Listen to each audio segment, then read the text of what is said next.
हम हिंदी भारत की राष्ट्रीय संस्कृति को दर्शाती है। अनुच्छेद 343 के तहत हिंदी भाषा की लिपि देवनागरी की। हिंदी भाषा हमारी माता के दूध के समान अमृत है। हिंदी भाषा सरलता और शीघ्रता से सीखी जाने वाली भाषा है।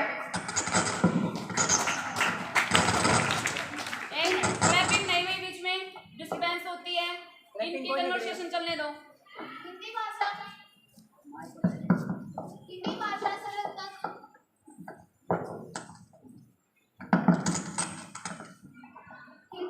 सरलता से कैसे सीखी जा सकती है? इसमें बहुत सारी अशुद्धियां होती हैं, लिखने में भी बोलने में भी।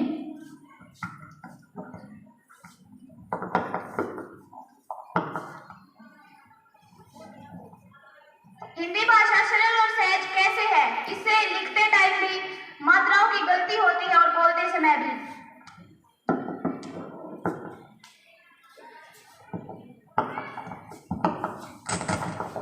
आप कैसे बोल सकते हो कि हिंदी एक अशुद्ध भाषा है? हिंदी जैसे बोली जाती है वैसे ही लिखी जाती है। हिंदी में वैज्ञानिकता है।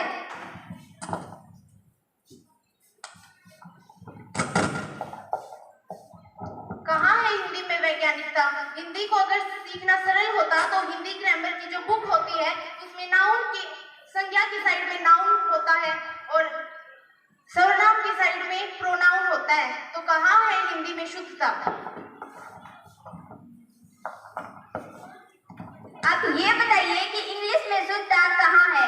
इंग्लिश में अगर हम उदाहरण लेते हैं, कै को कभी कभी कै पढ़ा जाता है तो कभी कभी सह भी पढ़ा जाता है। आप कैसे कह सकते हो कि हिंदी एक आसानी से न सीखने वाली भाषा है? अगर हिंदी आसानी से न सीखने वाली भाषा होती तो आप अभी इंग्लिश को अंग्रेजी बोलते, इंग्लिश नहीं बोलते। यही तो कमी है। आज जितने भी लोग हैं, कोई ये नहीं चाहता कि हम हिंदी मीडियम स्कूल्स में पढ़े, हम हिंदी पढ़े। सब ये चाहते हैं कि हम इंग्लिश पढ़े, हम हिंदी मीडियम स्कूल्स में ना पढ़े। सरल नहीं है इसीलिए कहा जाता है, इसीलिए कोई सीखना नहीं चाहता हिंदी को। इंग्लिश बहुत ही सरल लैंग्वेज है, बहुत ही इजीली आ जाती है। यह हमारी भी मजबूरी है कि हम इंग्लिश को अंग्रेजी नहीं बोल रहे, क्योंकि हमारे ऊपर भी दबाव दिया जा रहा है कि हम इंग्लिश मीडियम स्कूल में पढ़े और इंग्लिश बोले। अगर आपको हायर स्टडीज में जाना है तो आपको इंग्लिश सीखनी पड़ेगी। हिंदी आगे अगर मान लो 10th तक आपका मैथ हिंदी में है तो आपको +1 में इंग्लिश में लेना पड़ेगा। ये जरूरी नहीं है। अंग्रेजी हमारे सामने एक डंडे का काम करती है जो कि सिर्फ अपना रुतबा जमाना जानती है। शिक्षा उसी माध्यम से देनी चाहिए जो हमारी भाषा है, क्योंकि शिक्षा हमारे विचारों को प्रकट करती है और हमारे मौलिक विचार उसी भाषा में प्रकट किए जा सकते हैं जिस भाषा में हम जीते हैं।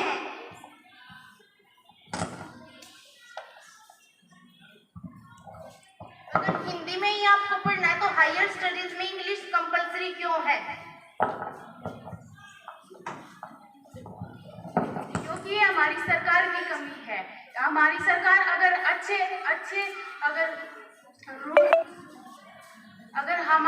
हमारी सरकार हमारे देश की हिंदी को राष्ट्रभाषा बना दिया जाए तो ये अंग्रेजी में नहीं होगा, ये हिंदी में ही होगा और ये हमारी सरकार की कमी है। शिक्षा उस चीज की दी जाती है जिसका महत्व होता है। हिंदी का महत्व अगर बात करें तो इंग्लिश से बहुत कम है, क्योंकि इंटरनेशनली अगर हम देखें तो हर चीज में, ट्रेड में, बाहर अगर कम्युनिकेशन की बात करें तो इंग्लिश अगर राष्ट्रभाषा बनाना ही है तो कोई ऐसी लैंग्वेज बनाई जाए ना जिससे हमें फायदा हो, जिसका महत्व हो। इंग्लिश का महत्व है, बाहर भी है, इंडिया में भी है। अगर हम देखें इंडिया में ही बहुत सारे ऐसे स्टेट्स हैं जो कम्प्लीटली नॉन हिंदी स्टेट्स हैं, तो उनका क्या होगा? अगर हिंदी लग गई तो ये डिवीजन क्रिएट कर सकता है देश में, फिर यूनिटी कहाँ से आई?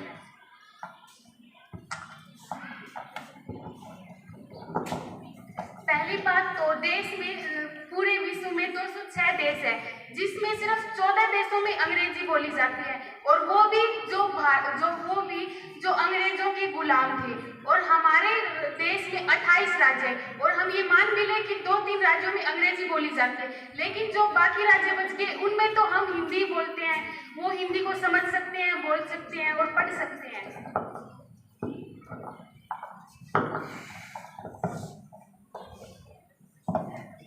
विश्व स्तर पर देखा जाए तो 14 देशों में इंग्लिश लैंग्वेज का यूज किया जाता है, पर सिर्फ और सिर्फ भारत और 20 देश ही ऐसा है जो कि हिंदी लैंग्वेज को इम्पोर्टेंस देता है। और हिंदी के 2 ही देश हुए और इंग्लिश बोलने वाले देश 14 हुए।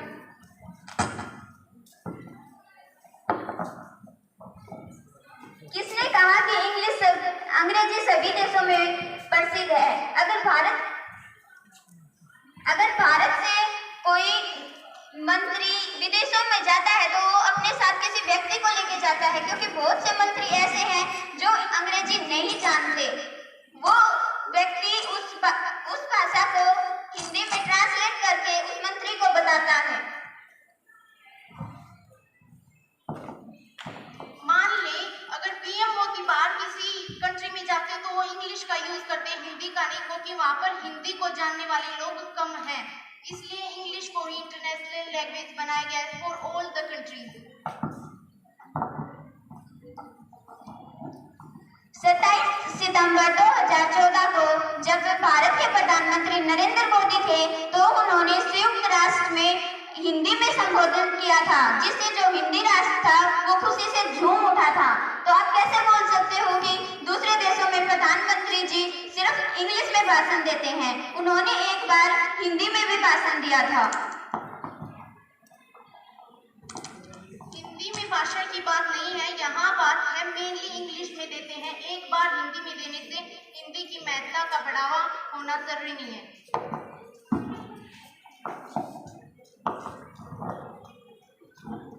अगर हम किसी चीज का प्रचार प्रसार करेंगे तभी तो वो आगे बढ़ेगी।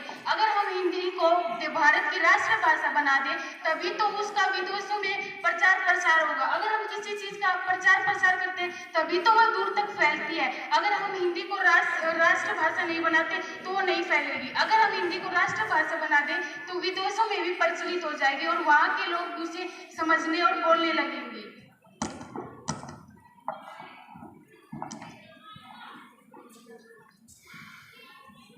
अगर हिंदी राष्ट्रभाषा है तो इंग्लिश भी है। 2 मिनट अटेंड नंबर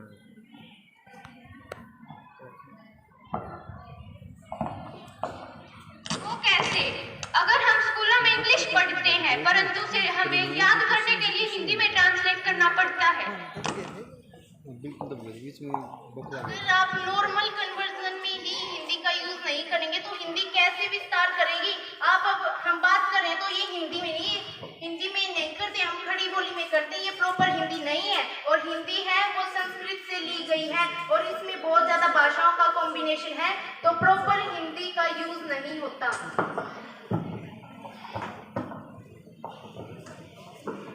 हम आपस में बात करते हैं तब इंग्लिश में कब करते हैं? ज्यादातर हिंदी में ही करते हैं, और हिंदी का व्याकरण शुद्ध है, इंग्लिश का व्याकरण कंप्लीटली शुद्ध नहीं।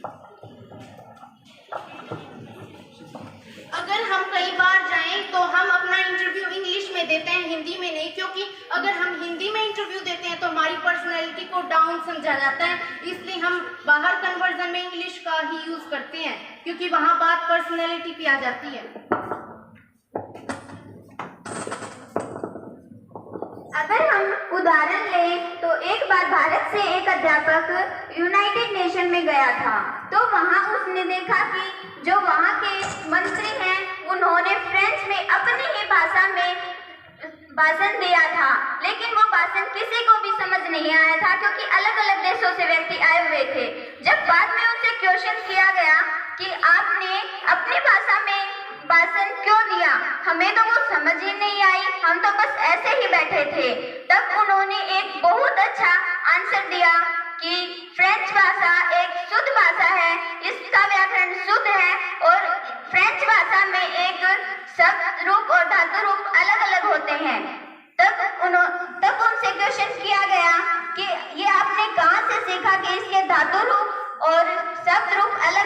होते हैं? तो उन्होंने एक शानदार आंसर दिया कि हमने ये संस्कृत से सीखा है।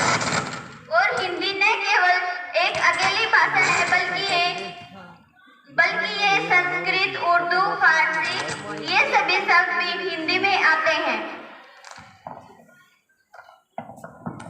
अगर हम बात करें तो देखा जाए तो हर भाषा, आपने जैसे बोला अभी फ्रेंच भाषा संस्कृत से ली गई है, हिंदी भी संस्कृत से ही ली गई है। पहले खड़ी बोली, फिर ब्रज भाषा, फिर अवधि। आज जितनी भी चीज़ें कोई भी हिंदी के मतलब जो हम पढ़ते हैं वो सारी मेनली अवधि भाषा में होती है, ब्रज भाषा में होती है, उनको ट्रांसलेट करके पढ़ना पड़ता है। अगर हमारी राष्ट्रभाषा इंग्लिश को बनाया जाए, कोई ऐसी भाषा बने जिसका महत्व हो। फ्रेंच बोलने वाले लोग हैं वो फ्रेंच बोलेंगे, हिंदी बोलने वाले हिंदी बोलेंगे, लेकिन जो इंटरनेशनल भाषा है जो आपस में समझ ही नहीं पाएंगे लोग, ना फ्रेंच वाले से फ्रेंच समझेंगे, बाकी लोग उनकी भाषा समझ ही नहीं पाएंगे। तो कोई ऐसी भाषा तो बने जिसे वो देश में भी फायदा हो और बाहर भी फायदा हो। इसीलिए इंग्लिश भाषा को अगर राष्ट्रभाषा बनाया जाए तो वो हिंदी से ज़्यादा बेहतर है। ये जरूरी नहीं है कि अंग्रेजी सभी को समझ आए। यहाँ स्कूल में कोई भी, हम भी अंग्रेजी माध्यम से पढ़ते हैं, लेकिन यहाँ कोई भी बच्चा ऐसा नहीं है कि जो 10 मिनट तक लगातार अंग्रेजी में बोल सके। हाँ, हम बोल सकते हैं अंग्रेजी में, लेकिन पहले उस भाषा को हमें हिंदी से इंग्लिश में बदलना होगा, तभी हम समझ सकते हैं। हाँ, बोल सकते हैं इंग्लिश में। Will you try with me? इसको रखा कैसे जाएगा? बोल सकते हैं इंग्लिश में। If we want to try it's. हाँ, हम तैयार हैं। 10 मिनट तक आप बोल दीजिए बिना अटके। पीछे कर इतना हाँ, हम तैयार हैं। आप 10 मिनट तक बोल दीजिए बिना अटके किसी भी टॉपिक पर। या तो वो चीज आपको रटवाई गई होगी या फिर आप पे दबाव डाला गया होगा कि आप उसको याद करें, न कि आपका मन करता है कि मैं 10 मिनट तक लगातार अंग्रेजी बोलूं। Okay, fine. Let's start our debate in English. Firstly, we want to tell that English is most important language. Whenever we go in foreign, every language is not understandable for us. For example, we are Hindi speaking people. We are going foreign. No one is there who can understand Hindi in foreign language. Even if we see in national, if we see in our nation in India, only some people are there who pronounce only pure Hindi, right? So many states are there too. I told you earlier as well, in 1995 an act was passed, and according to that act, 2 states are there which are non-Hindi at all. They are Tamil Nadu and Kerala. What about that states? What do you want to say that what's their mean with the country? Will they divide with the country? If we go on the Pakistan, if we see that Pakistan has said that we will speak Urdu language, and according on that basis of language Urdu, Bangladesh was separated because they don't like that Urdu language. So if we say that we will make compulsion Hindi, we will make a compulsion Hindi for India, then it can separate those non-Hindi states like Tamil Nadu, Kerala. They are south states, and you go in south states and speak Hindi there. No one can understand your Hindi language. You have to speak Tamil there, or you have to speak English there. So English is very important to learn, and that's why we are saying that English should be our national language.